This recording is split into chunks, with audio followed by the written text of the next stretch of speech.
luhumha wala dimauha walakin yanalu at-taqwa minkum. Anda berkorban, Anda berkorban, keluarkan daging, keluarkan kambing, keluarkan sapi. Allah tidak mencari dagingnya, Allah tidak mencari daripada darahnya, Allah tidak mencari daripada zahirnya. Allah yang dicari apa niatan kamu di dalam itu berkorban. At-taqwallah, murni kepada Allah, murni untuk Allah, murni untuk kita. Ini ibadah yang dicari bukan dagingnya, bukan apa-apa, tapi murni daripada niat kita kepada Allah Subhanahu wa ta'ala.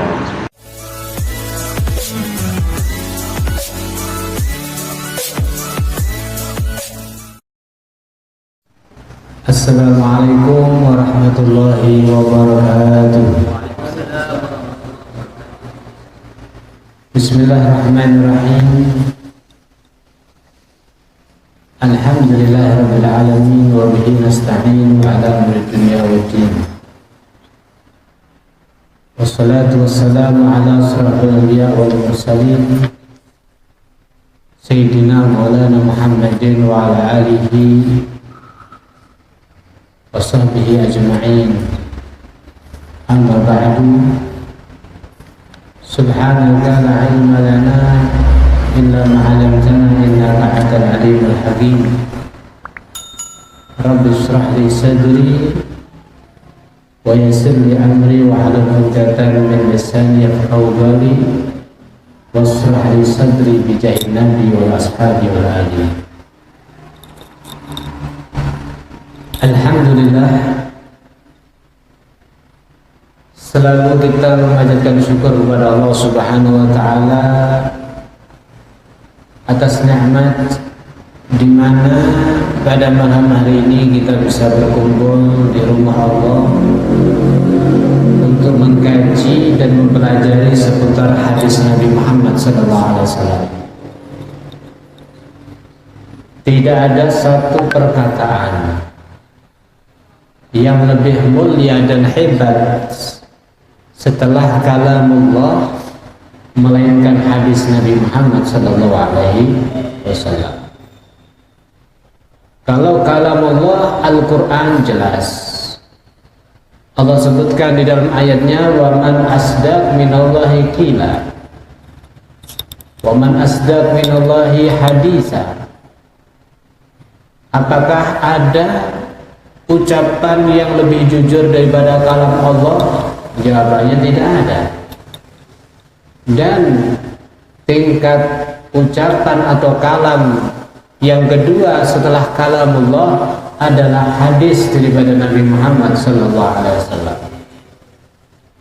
Sehingga ada sebagian daripada ulama ahli hadis beliau mengatakan, siapa orangnya yang di rumahnya ada kitab hadis, ka'anna fi baitihi nabiyyun yatakallam, dianggap seperti di rumahnya ada satu nabi atau Nabi Muhammad bisa berbicara. Maka daripada itu para sahabat begitu mulia dan tinggi diangkat oleh Allah Subhanahu wa ta'ala. Mereka digelari radhiyallahu an. Allah ridha kepada para sahabat. Ya, sehingga kenapa? Karena mereka adalah orang yang pertama kali mendengar hadis Nabi Muhammad SAW dan dihafal. Mendengar dan dihafal. Kalau kita kira-kira mendengar hafal enggak? Anda bayangkan jadi sahabat ya apa kira-kira? Belum lagi ayatnya Allah yang turun, sehingga berbicara tentang hadis Nabi Muhammad SAW, maka disebutkan mereka para sahabat adalah orang yang semangat memburu hadis Nabi Muhammad SAW. Kalaupun seandainya mereka harus bekerja di pasar, maka mereka mengatakan, kamu yang berangkat, saya yang ada di pasar untuk cari rezeki. sementara kebutuhan kamu, keluarga kamu, anak istri kamu saya yang cukupi, asal setelah kamu berangkat ke majelisnya Nabi, gabung di dalam tempat ilmunya Nabi, mendengar daripada sabda dan hadis Nabi, sampaikan kepada saya. Ini mereka. Bahkan yang kecil daripada para sahabat-sahabat kecil, mereka mengadakan satu kerjasama. Kalau seandainya mereka harus ada di belakang, kadang-kadang ketika Nabi mempraktekkan sesuatu nggak kelihatan, mereka berpanggul-panggulan. Yang di atas dipanggul untuk melihat terhadap satu contoh yang dicontohkan dan dipraktekkan oleh Nabi Muhammad SAW.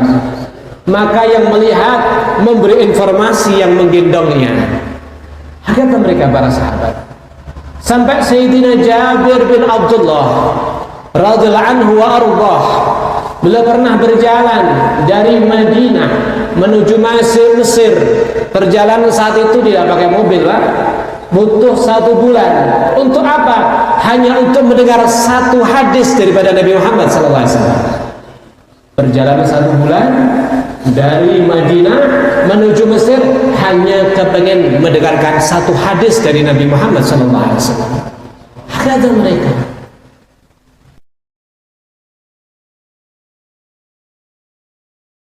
hafalan mereka kuat, padahal mereka berkeluarga, padahal mereka harus bekerja, padahal mereka harus mencari ekonomi, padahal mereka kadang-kadang diajak perang oleh Nabi Muhammad SAW. Tapi apa? Mereka mampu menghafal hadis-hadis Nabi Muhammad SAW. Sehingga maka daripada itu, hadis ini awal mulanya ada sebagian ulama mau mencatat, ditentang. Jangan dicatat. Kami mencari dengan mendengar dan menghafal, jangan dicatat. Nanti orang sehingga apa? Lemah untuk menghafal. Ditentang. Kenapa? Karena nggak ada di zaman Nabi Muhammad SAW. Karena dulu kami mendengar.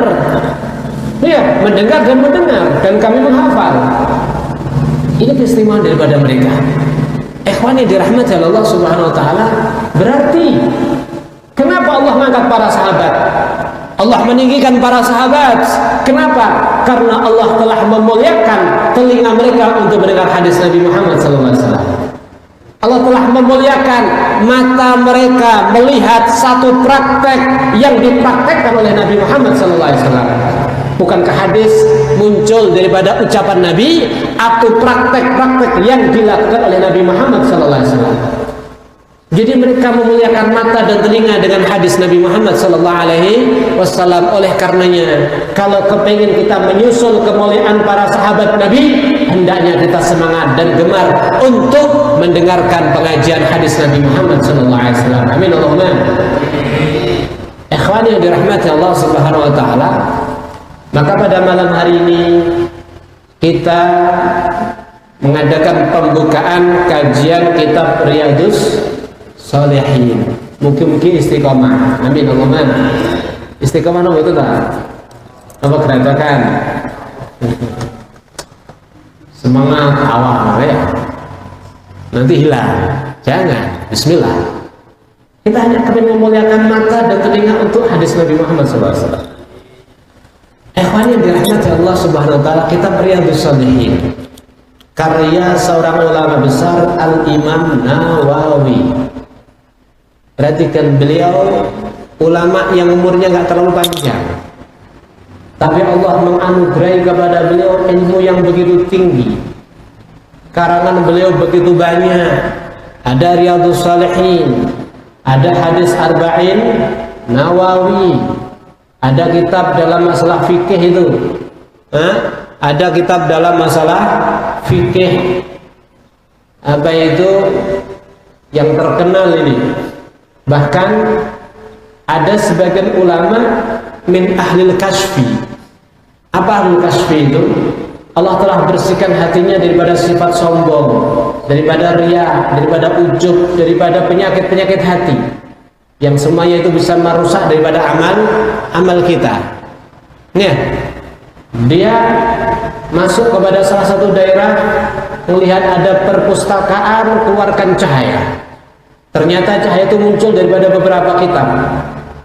dari beberapa kitab, sehingga dikatakan sama yang punya rumah, maaf ya Syekh, mana kitab yang Anda anggap cahaya yang paling banyak? Disarai itu diambil. Ternyata setelah terkumpul adalah karangan Al-Imam Nawawi, seorang ulama besar, seorang yang luar biasa, sampai disebutkan oleh para ulama beliau masuk kepada maqam Al-Qutbiyah, pemimpin para wali di zamannya Al-Imam Nawawi. Alhasil kitab Riyadhus Shalihin adalah kitab yang berkah, kitab yang luar biasa, kumpulan tentang hadis Nabi Muhammad sallallahu alaihi wasallam. Ikhwan yang dirahmati Allah Subhanahu wa taala, di dalam kitab Riyadhus Shalihin ini yang pertama kita masuk tentang bab al-ikhlas wa ihdharun niyah. Masalah ikhlas. Ikhlas ini penting sebagai dasar utama dari seluruh ibadah kita. Kalau tidak ada ikhlas, ibadah perjuangan kita nggak dapat apa-apa kita. Ya, nggak dapat apa-apa. Seperti halnya Anda nabung salah alamat. Anda beli pulsa, nyodorkan nomornya orang lain. Kemana kira-kira?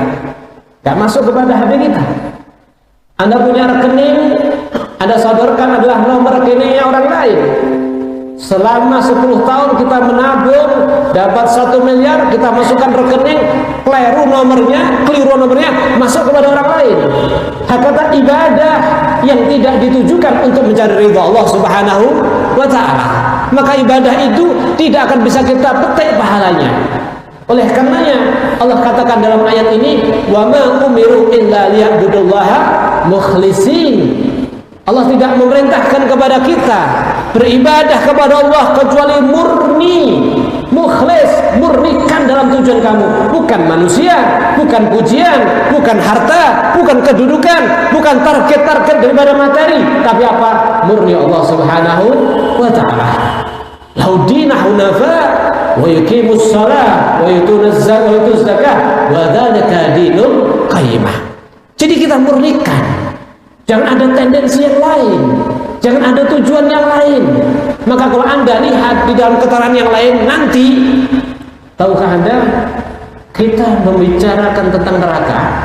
Siksa yang terkecil adalah orang dipakaikan kepadanya sandal, kepalanya mendidih. Di siksa terkecil. Dan ada 3 orang.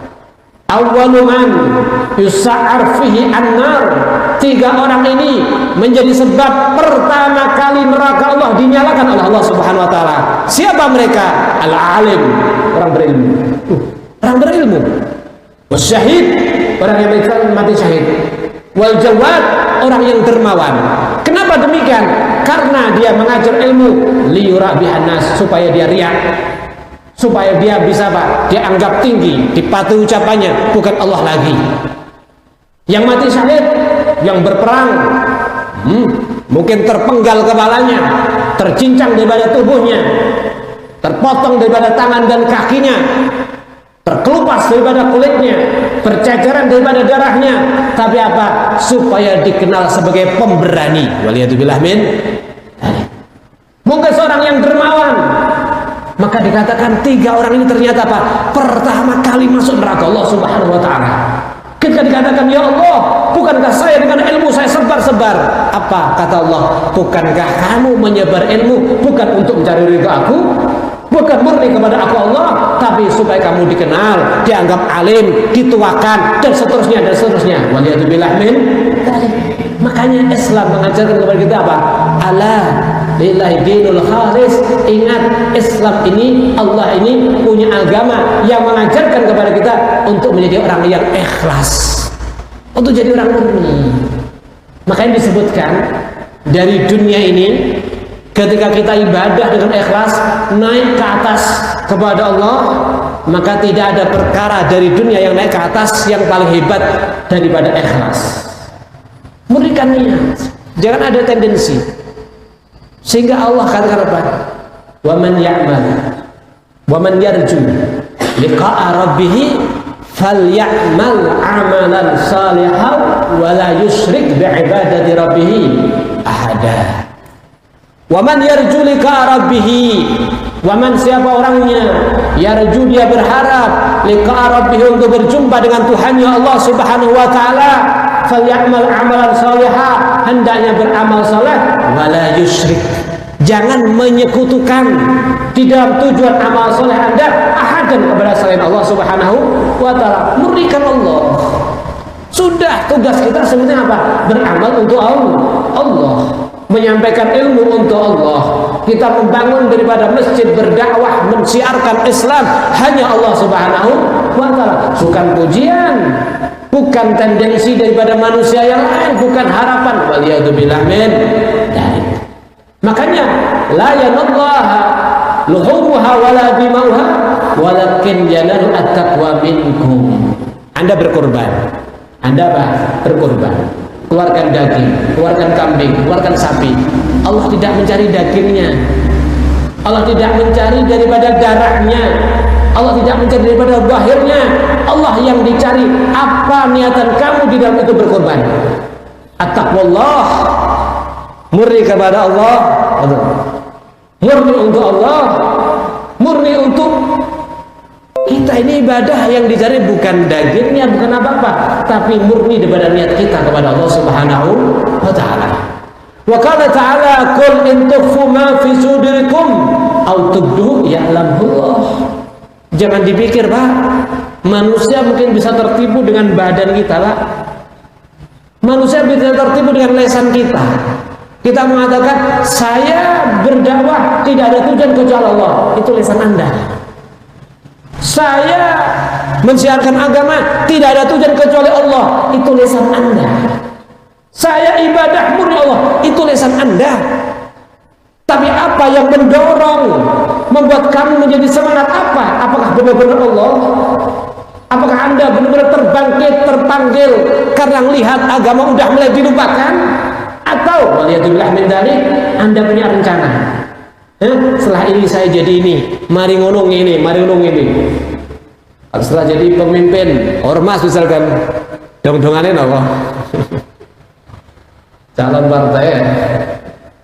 Ada tendensi kadang-kadang, ada tujuan kadang-kadang. Jangan, hindarkan itu semuanya sudah. Yang penting kamu ikuti perintah Allah Subhanahu wa taala. Kenapa? Kita ini nggak bisa menipu Allah. Kita nggak bisa menipu Allah. Wa ma ya'zubu an rabbika. Tidak bisa kita menipu Allah. Setiap apa yang kita lakukan nggak bisa. Ya'lamu kha'inatal a'yun wa ma tukhfi sudur wa ma akhfa. Allah itu tahu kok tipuan daripada kita.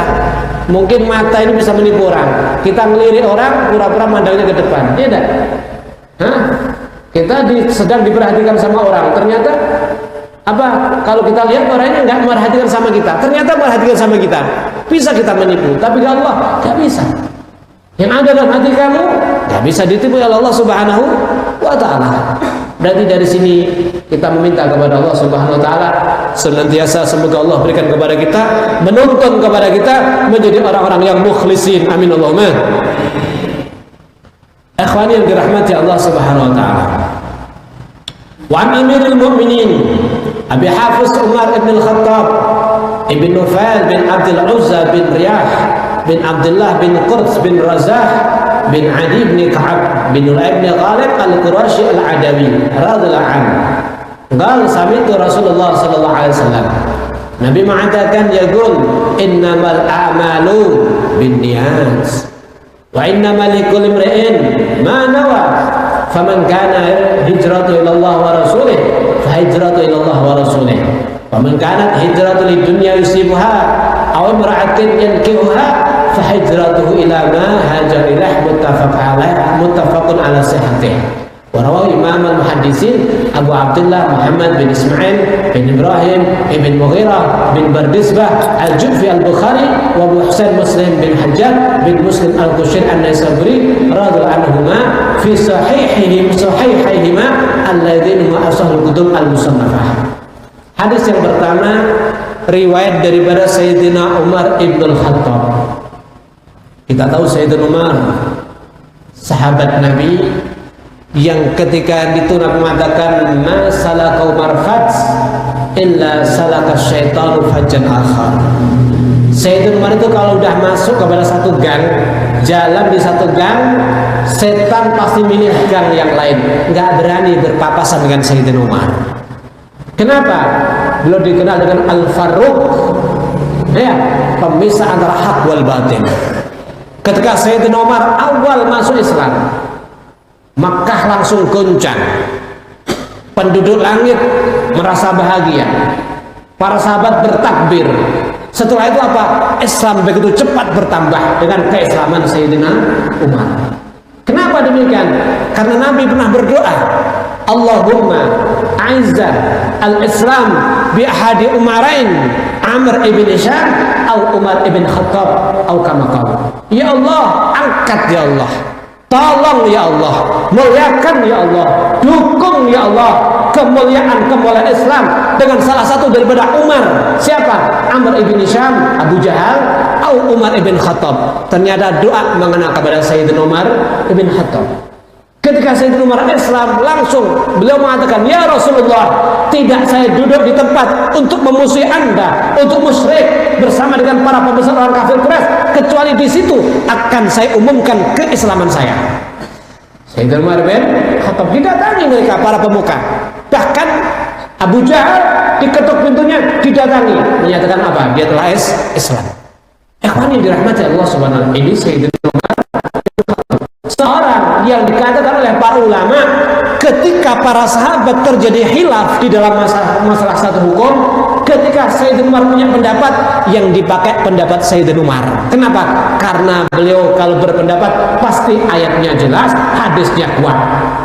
Sayyidina Umar bin Khattab, beliau adalah salah satu khalifah yang menyebabkan daripada Islam menyebar begitu hebatnya, sampai dikatakan 3/4 dunia telah dikuasai daripada Islam di masa khalifah Sayyidina Umar ibn Khattab.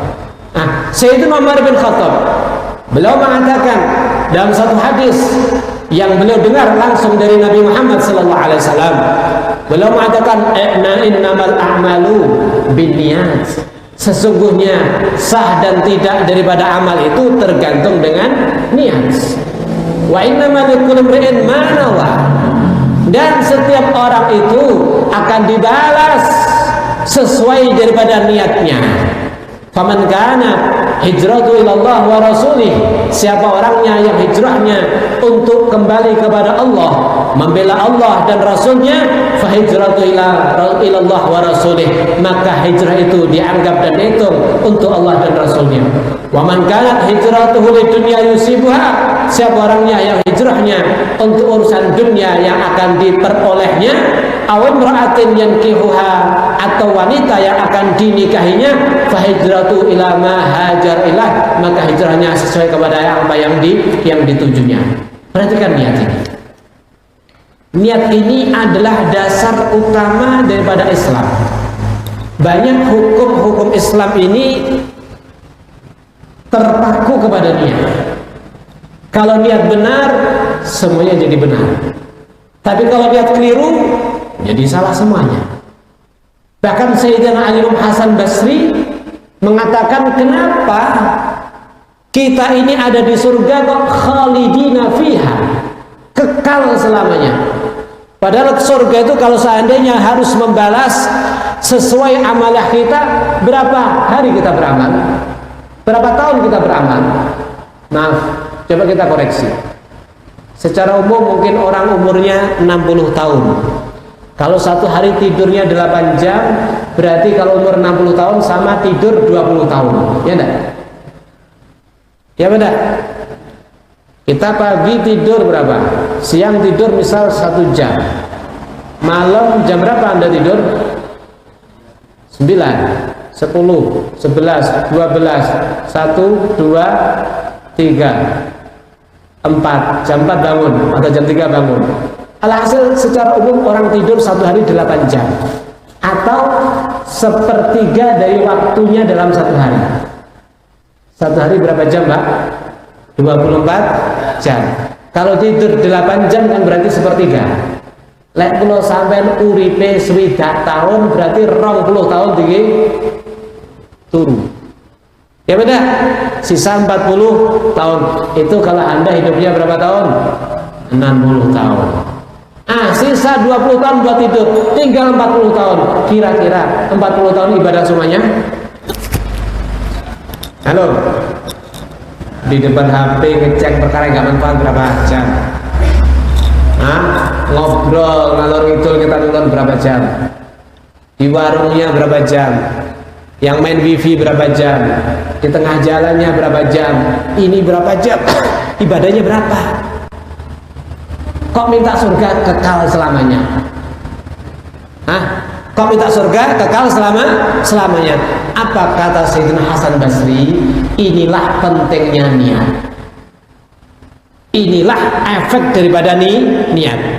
Sekalipun ibadah kita ini kecil, kita katakan kecil. Anda salat berapa menit? Anda salat berapa menit? 4 menit. Misal Anda fokus kepada Allah berapa menitnya dalam salat? Halo? Apa? 1 menit. Kok banyak? Fokusnya berapa menit? Innallaha la yanzur ila suwarikum wala ila ajsadikum. Allah enggak lihat badan kamu yang sedang rukuk, badan kamu yang sedang sujud, walakin yanzur ila qulubikum wa niyatikum. Hati kamu kemana saat salat itu? Apa yang kamu pikir kepada Allah saat Anda salat kepada Allah? Idza qama al-'abdu ila salat aqbala ala biwajhi. Kalau seorang hamba itu berdiri untuk salat, Allah menghadap kepada itu hamba. Dihadap Anda dihadap, tapi Anda lari. Ya, dalam satu hadis, ketika ada orang sholat menoleh, tahu menoleh ya? Noleh dengan anggota zahir. Mungkin sholat di masjid ada suara kresek-kresek, dipikir sandal hilang. Oh, aman. Kemudian noleh lagi, aman. Ketika noleh pertama, apa kata Allah? Ya abad, apa-apaan ini? Kamu berdiri menuju sholat kepada aku menghadap kepada kamu. Kenapa kamu noleh? Apakah ada orang yang lebih hebat daripada Allah? Maka kalau dia noleh yang kedua, dikatakan seperti yang pertama. Kalau noleh yang ketiga, Allah pergi daripada sholat Anda. Itu kalau Anda noleh dengan anggota zahir, dengan kepala dan seterusnya. Bagaimana? Padahal yang dilihat oleh Allah bukan zahir kita, tapi hati kita. Waktu sholat, hati kita bukan sekedar noleh, tapi pindah nih pasar. Gitu oke? Pindah nih toko, ngecek barang, pindah nih sawah, pindah nih rumah, jalan-jalan di warung kopi, duduk nonton minggat. Apa yang kita banggakan? Minta surga khalidina fiha. Berapa ibadah kita? Mana kemurnian? Lihat tuh mereka para sahabat. Ketika udah waktu sholat, Sayyidina Urwah ibn Zubair dinyatakan oleh para dokter, ya Urwah, kaki kamu kena penyakit, harus diamputasi, kalau enggak menjalar kepada yang satunya. Kata beliau, ya silahkan, cuman gini, kalau dipotong Anda harus minum al-muskir, perkara yang memabukkan, supaya enggak sadar waktu dipotong. Katanya enggak sampai, jangan, enggak mau saya. Terus anak saya punya satu waktu, satu posisi, waktu itu saya sudah tidak merasakan daripada dunia seisinya. Apa itu? Ketika saya sholat kepada Allah Subhanahu wa Ta'ala. Itu mereka. Jadi akhirnya belum mengisari kepada dokter, wahai dokter, kalau saya dalam posisi ini, ambil alat kamu untuk memotong kaki saya. Maka benar, diambil pisaunya untuk mengiris daripada tulang kulitnya. Nyampe kepada dagingnya, ambil pisau yang lain. Nyampe daripada tulangnya, dulungnya, ambil gergaji digergaji. Beliau waktu dalam keadaan sholat, dan beliau tidak merasakan itu semuanya. Allahumma shalli ala Muhammad. Ini mereka ini. Ini sholat yang sudah kembali kepada Allah. Makanya Nabi mengatakan, wa ju'ilat qurratu aini fis shalah. Benar-benar sholat itu menjadikan apa? Penyejuk hati saya. Mereka kalau udah sholat lalai, sehingga disebutkan hatta tawaramat qadamah. Nabi itu kalau udah sholat sampai kakinya bengkak-bengkak. Gak mungkin sholat dengan model kayak gini kalau sholatnya gak nikmat seperti Nabi Muhammad SAW. Kalau kita sholat mesti ada kayak beban ya. Ya benar, ada bebannya. Mesti ada beban masih ada. Wah, iki imame macane surate dawa iki. Mari kalau tak protes dukno iki ya. Kita ini masih ada nikmat salat kita. Perhatikan mereka.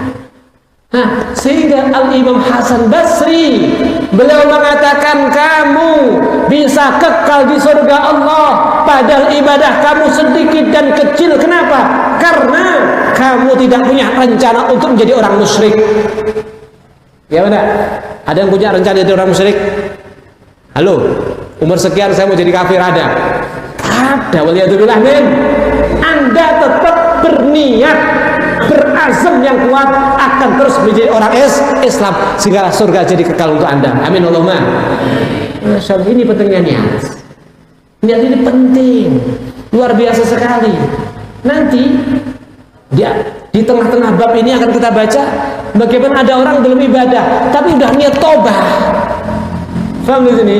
Udah niat tobat. Maka dalam syarah apa itu Jawahirul Lu'lu'iyah disebutkan ada orang ini hanya dengan maksiatnya. Hanya dengan maksiatnya. Kemudian di tengah dia mabuk-mabukan, sadar dari mabuk-mabukan. Orang mabuk, Pak. Pernah mabuk, Pak? Belum ya? Pernah tahu ceritanya orang berpengalaman? Katanya orang mabuk itu kalau nggak sampai apa ya, teler sampai jungkel-jungkel itu berarti belum hebat. Sampai melaku sempoyongan jungkel-jungkel itu baru hebat. Delok cecak koyok boyo itu baru hebat. Ya enggak? Delok got koyok lautan itu baru mabuknya kelas hebat. Yang seperti itu. Ya, jadi ono got itu bikin, hei laut, ayo budal, belum baru nih got ya, baru hebat. Nah, ini mabuk kalau sudah sampai posisi seperti itu baru hebat. Ini ada orang mabuk sampai parah, sampai posisi seperti itu, masuk di got, setelah sadar dirinya dalam keadaan rendah, bajunya penuh dengan kencingnya sendiri, kotor, rendah, hina, di pinggir jalan, dihinakan. Setelah sadar dia berpikir, apakah saya terus seperti ini?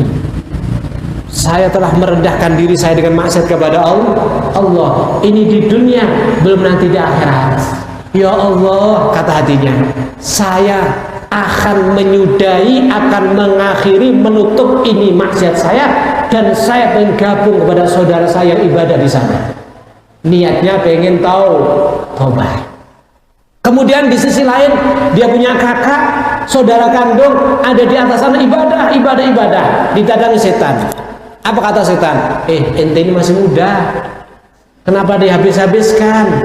Ya, coba gabung sama saudara kamu, tuh enak sama perempuan ini dan sebagainya. Ente kesana aja sudah, gabung selama 10 tahun, kemarin lo tobat beres. Ya enggak? Marun apa? Tobat beres. Kayak kita yang punya remote ya. Enak. Kayak kita yang punya remote punya siapa? Allah Subhanahu wa taala. Tobat beres. Apa? Akhirnya muncul azam. Azam itu apa? Niat yang kuat.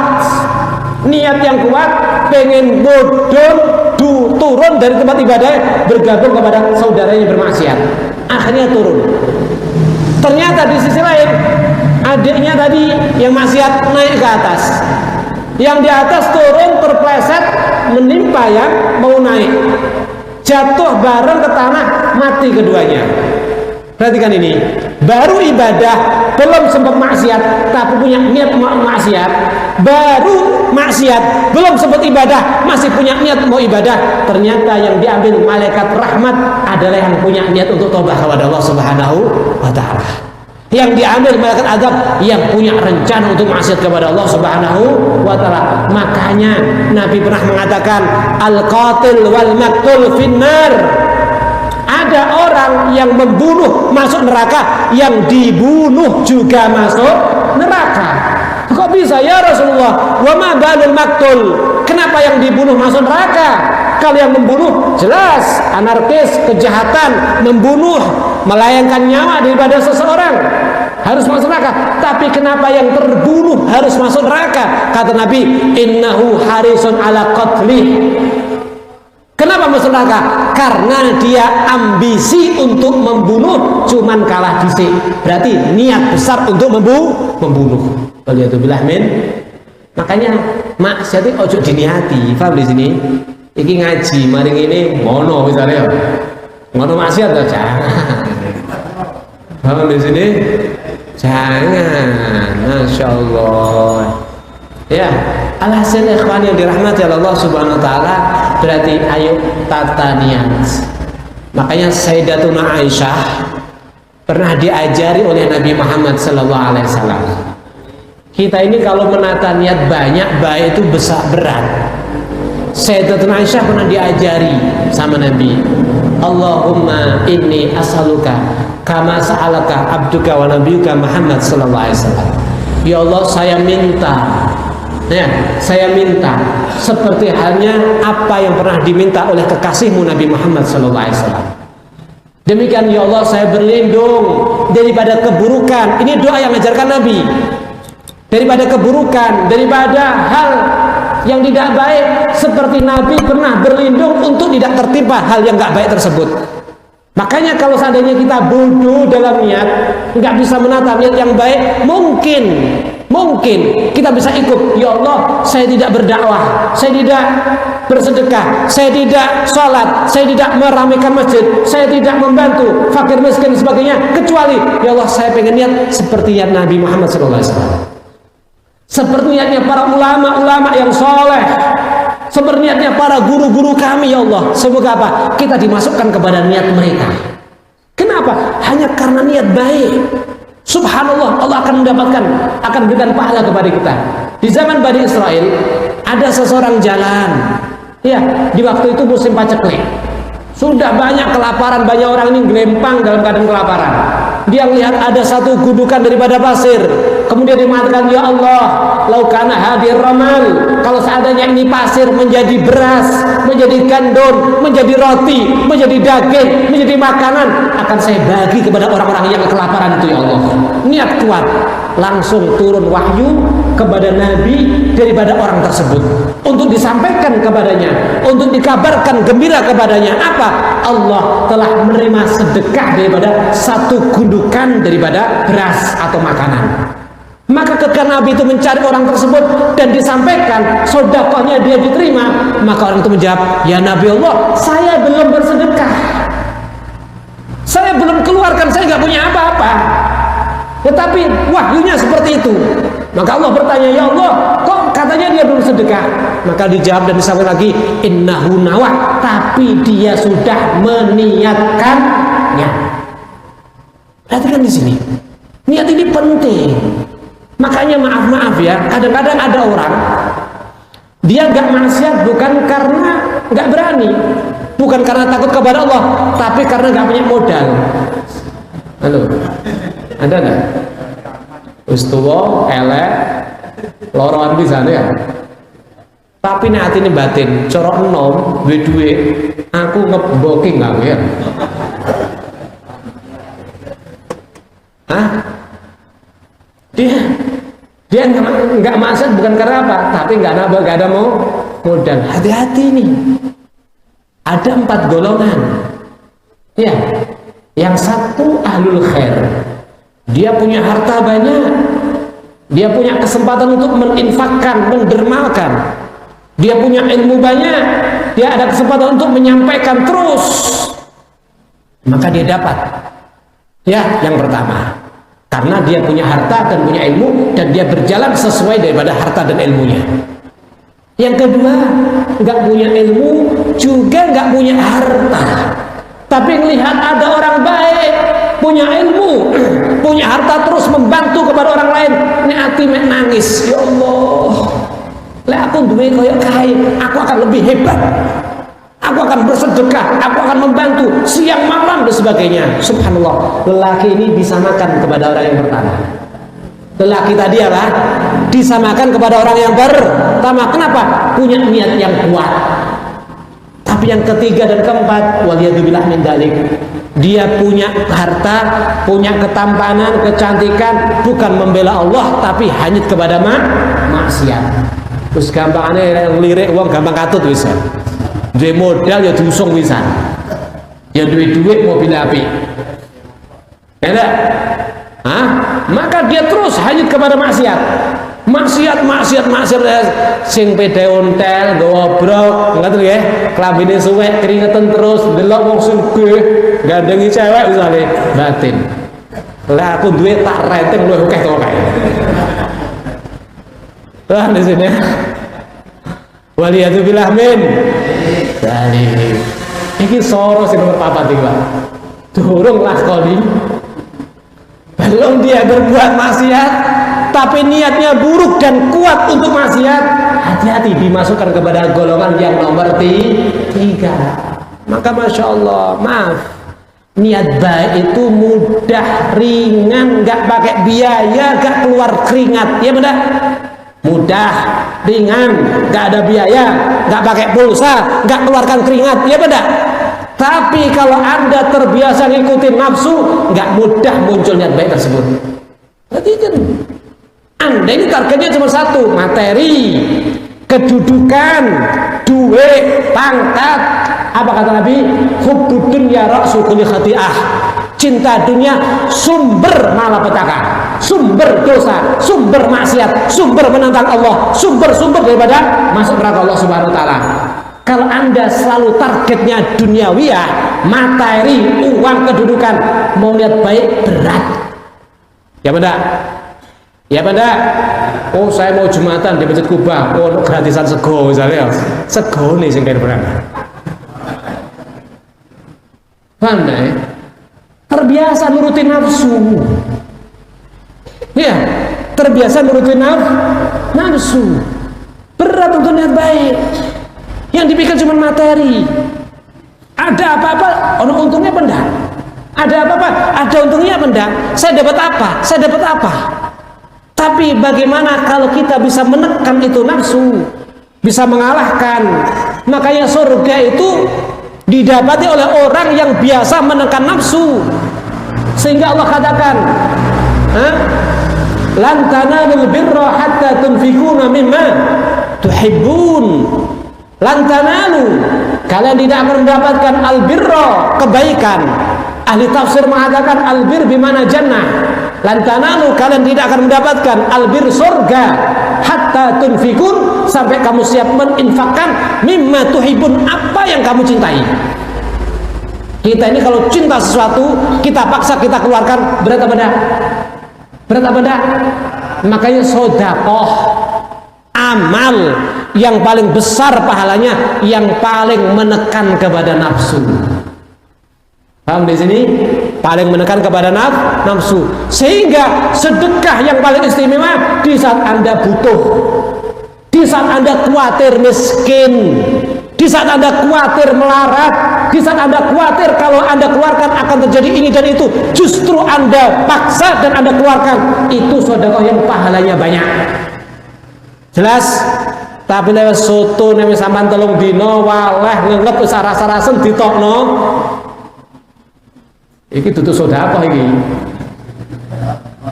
Paham di sini? Wis blenger soto, wis blenger rawon, wis diinget 3 dina rasa-rasen mabus munek-munek akhir-akhir ditokne. Nah, iki dudu sedekah. Ya sedekah, Pak, tapi orang ini iki, Pak. Paham ini? Tapi misalnya teko soto sapiring setahun bayangnya soto, teko sapiring enek bersamaan ono wong jaluk saman weh nih, nah pahalanya besar ini. Paham di sini?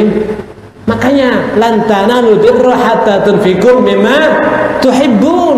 Kalian tidak akan mendapatkan surga sebelum siap berinfak sesuatu yang Anda sukai atau yang menurut nafsu Anda adalah nikmat. Masya Allah. Nah sekali lagi, semoga dengan majelis ini Allah tuntun kepada kita semuanya untuk diperbaiki niat kita semuanya, menjadi kita orang-orang yang ikhlas. Tidak ada tujuan dalam ibadah, berdakwah, menyebarkan ilmu, bersedekah, membantu orang lain kecuali hanya mencari ridha Allah Subhanahu wa taala. Amin Allahumma amin. Walhamdulillahirabbil alamin. Hadza minni wa lakum minkum. Assalamualaikum warahmatullahi wabarakatuh.